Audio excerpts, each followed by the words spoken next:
Federal minister reports a lot of progress in healthcare talks with provinces. I'm optimistic, Dominic LeBlanc says as cabinet meets to discuss health, economy. Intergovernmental Affairs Minister Dominic LeBlanc said Monday that ongoing federal-provincial talks on the Canada Health Transfer, CHT, are going well and there could be a summit between the Prime Minister and the Premiers in the coming days to finalize an increase to the Canada Health Transfer. Subscribe our YouTube channel and click our bell icon for new videos. Days to finalize an increase to the Canada Health Transfer. Speaking to reporters in Hamilton ahead of a Liberal cabinet retreat this week, LeBlanc said he's been working the phones, talking to premiers and senior provincial officials as Ottawa looks to secure an agreement to increase the federal-provincial CHT transfer with conditions attached. The provinces have been demanding a multi-billion-dollar cash injection to stand up a system that has been undermined by COVID-19 and labor shortages. Ottawa has said it wants its investment to go beyond short-term fixes to deliver systemic change to a system that faces a multitude of challenges in primary care, mental health, long-term care, virtual care, and data collection. LeBlanc optimistic about healthcare deal. There's been a lot of progress over the weekend, LeBlanc said. I'm optimistic. LeBlanc also suggested the deal that's in the works could guarantee a certain level of funding for years to come. This is part of a process that will take us, we believe, to an important agreement that will improve the healthcare system for the long term for Canadians, he said. LeBlanc said Prime Minister Justin Trudeau will meet with his provincial counterparts only when some of the finer points of the deal have been negotiated. The premiers have been demanding a face-to-face meeting with Trudeau for months. At the right moment, as the Prime Minister has always said, he'll sit down with his fellow First Ministers, LeBlanc said. To help stabilize the system, the premiers have been asking Ottawa to dramatically increase how much it spends each year on the CHT, the block of money sent by the federal government to the provinces and territories to fund health services. The premiers want Ottawa to increase its share of healthcare costs from the current 22% to 35%. The federal Liberal government has said the 22% figure doesn't reflect the whole funding picture. In 1977, some tax points were transferred from Ottawa to the provinces, which allowed them to collect a larger share of all tax revenues to fund social programs like health care. Those tax points, Ottawa argues, should count for something. We all serve the same people, says Duclos. Health Minister Jean-Yves Duclos has had a testy relationship with his provincial counterparts. During a November meeting in BC, Duclos walked out of healthcare talks, saying the provinces were being unreasonable about Ottawa's insistence that there be certain conditions attached to any new healthcare cash.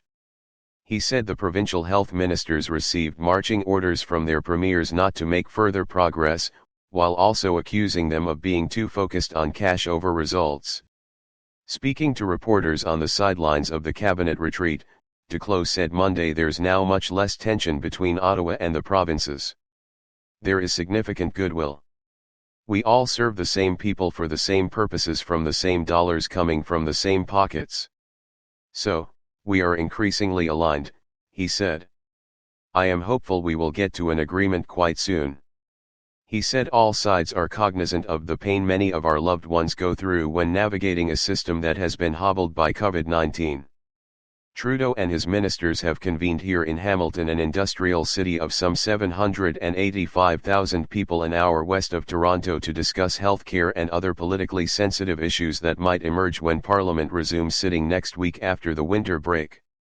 A small group of protesters gathered outside the Hamilton Conference Centre where the cabinet was meeting, carrying signs with expletives denouncing Trudeau for his government's actions during the pandemic crisis. Economy also top of mind for Liberals. The economy is also top of mind for the cabinet as inflation continues to drive up the cost of living, an issue that dominates the political message of Trudeau's main opponent, Conservative leader Pierre Poilievre. Poilievre has blamed inflation on high government spending, while the governing Liberals say it's a global phenomenon driven by the pandemic, supply chain disruptions and the ongoing war in Ukraine. To address affordability, the government temporarily hiked the GST rebate and the federal housing benefit for renters. The cabinet could decide to push ahead with more supports when the Commons returns for its first sitting of 2023. Carleen Varian, Associate Vice President at Summa Strategies and a former senior staffer in several Liberal ministers' offices, said that if more measures are coming, they'll be similar to what has already been offered. I think we know what the playbook is from this government on measures to support Canadians during times of economic downturn, she said. It's always going to be policies that are very focused on workers and delivering direct support to families, rather than trickle-down measures. NDP MP wants robust response to healthcare crisis. Also up for discussion at the cabinet retreat is the Liberals' supply and confidence agreement with the NDP, now almost a year old. In exchange for New Democrats supporting the government on confidence votes between now and 2025, the Liberal government has agreed to spend more on social programs. At the NDP's urging, the government has started to enact a national dental care program for children. The deal also calls for the creation of a universal national pharmacare program by year's end. NDP MP Matthew Green, who represents Hamilton in the Commons, said the list of challenges facing Canada is long, but not one of them is more acute than our national crisis of public health care. In a letter to Trudeau on Monday, Green said it's clear that health care is collapsing across the country and calls for a robust response from the federal government. He said Trudeau must enforce the Canada Health Act and ensure equal access to care for all, a prohibition on charging patients for insured care, a ban on extra billing and preferential access. The NDP has been critical of Ontario Premier Doug Ford's plan to send more surgeries to privately run clinics to clear a backlog for procedures like hip and knee replacements. The NDP has said such a plan is a slippery slope to a two-tier healthcare system. The Ontario PCs have defended the move as a prudent approach that will relieve a severely strained hospital system. Asked about Ontario's plan, LeBlanc said Ottawa isn't responsible for healthcare delivery, but the federal government will insist provinces adhere to the Canada Health Act. The Canada Health Act requires universal access to publicly funded health services covered by provincial and territorial plans, and bans user charges and extra billing. As the Liberal government pushes ahead with its climate change agenda, which could disrupt the country's natural resources sector, the Liberal NDP Supply and Confidence Agreement also calls for a just transition program to help displaced workers find jobs in other industries. Natural Resources Minister Jonathan Wilkinson has said legislation to help workers in the oil and gas sector move into green energy jobs will be landing sometime this year.